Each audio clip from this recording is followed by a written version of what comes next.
Hey everybody, welcome to part 3 of this 3-part series on how to play through this Miles Davis standard.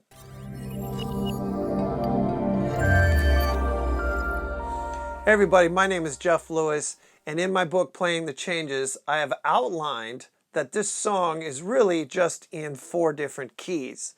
So I'm suggesting that you learn these 4 keys first in order to navigate through all these chord changes. Now each key is different, and the 4 keys are D minor, G major, F major, and E flat major. So if you're not familiar with those keys, I suggest maybe go back to part 1 and part 2 as I go over the first 2 keys, D minor, D harmonic minor to be specific, and G major. So let's get started.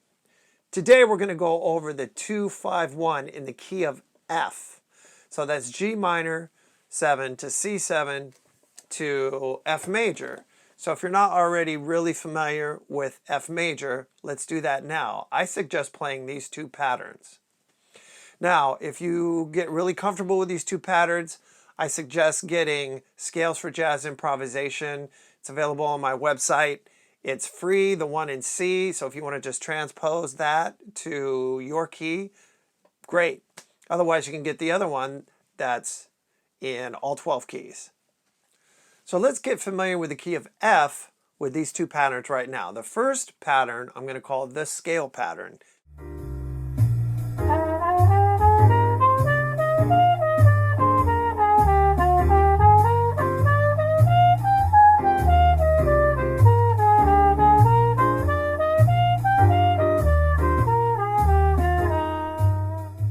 So that's the scale pattern exercise. And that gets you a little bit more familiar rather than just playing all your scales from root position. As you'll find, if you're only familiar with your chords and scales from root position, every time the chord changes, you're going to be jumping down to the root because that's your anchor. And it gets kind of difficult to break out of that habit unless we practice our scales and patterns. Okay, so let's do the second pattern in the book, and this is thirds.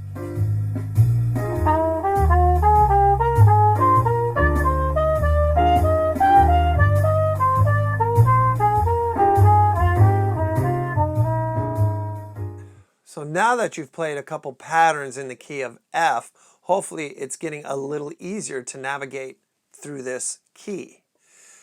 Now let's just practice combining the thirds and the scales and starting from different notes and see if we can get comfortable in the key of F and create some music.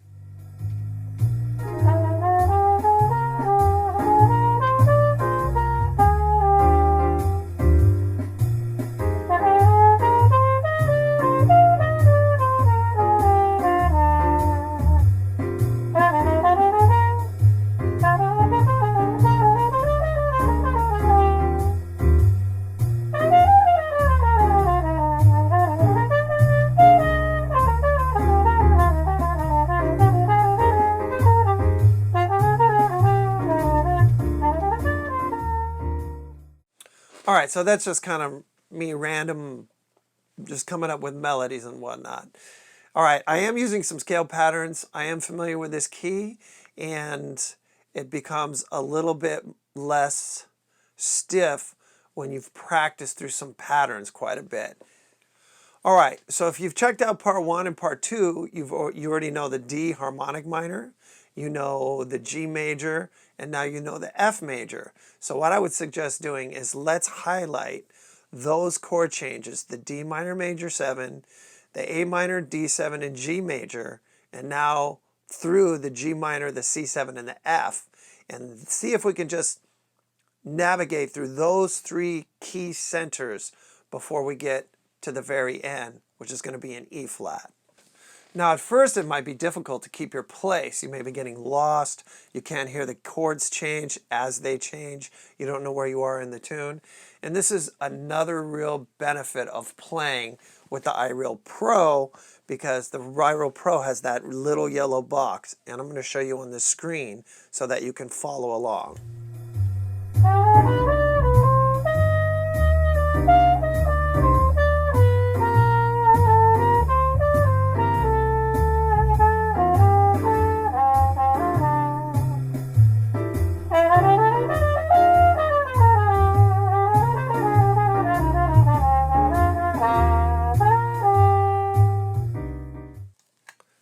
as you can see, we are traveling through different keys. You can't just play the tune in one key.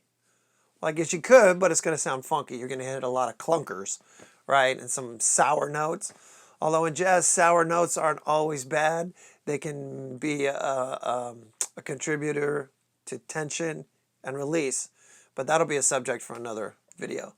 All right, let's move on and let's add the E flat major. And we're going to do the same two we're going to do the same two scale patterns for this one.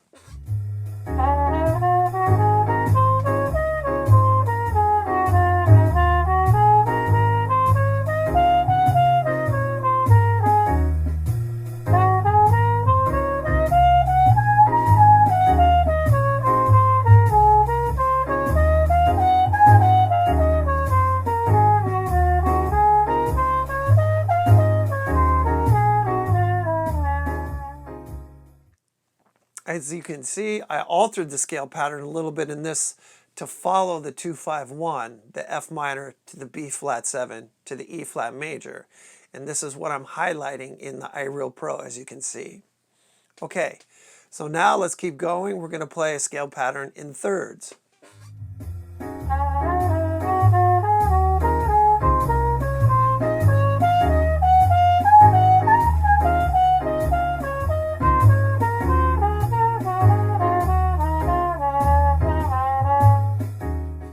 Okay, now that we have the E flat major scale under our fingers, let's combine the F transitioning to the E flat key.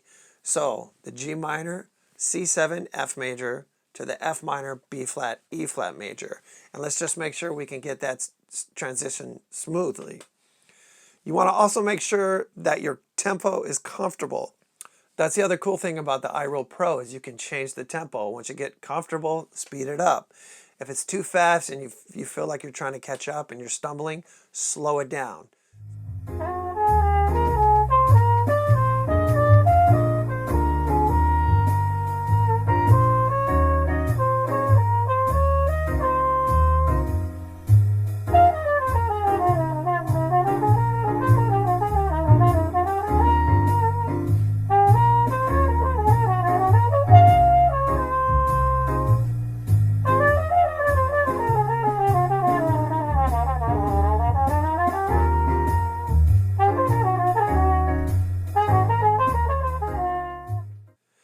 Now you might find that certain sections of this short song are a little uncomfortable, or you're not as familiar with the keys, certain keys, like maybe you know F major better than you know D harmonic minor.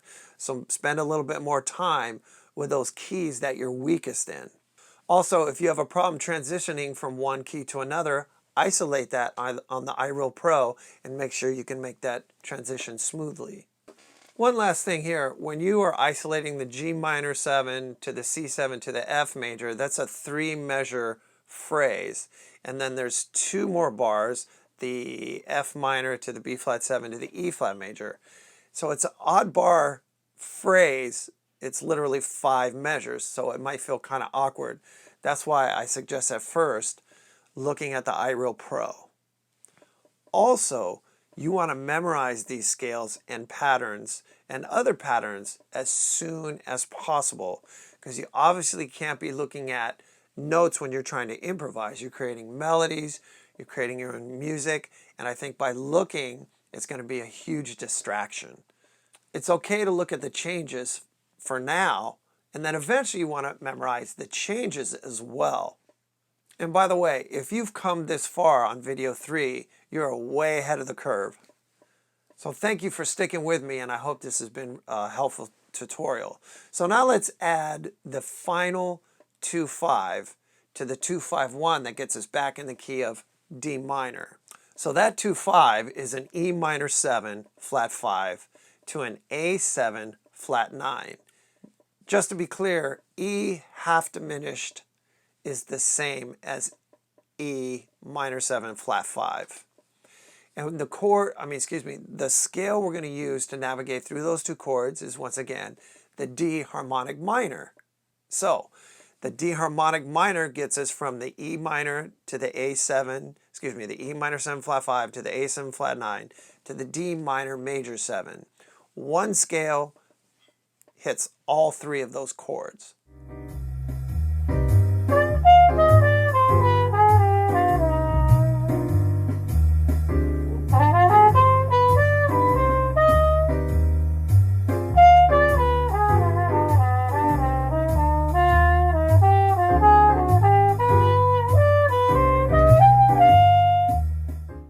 Let's put them all together and see what we can do.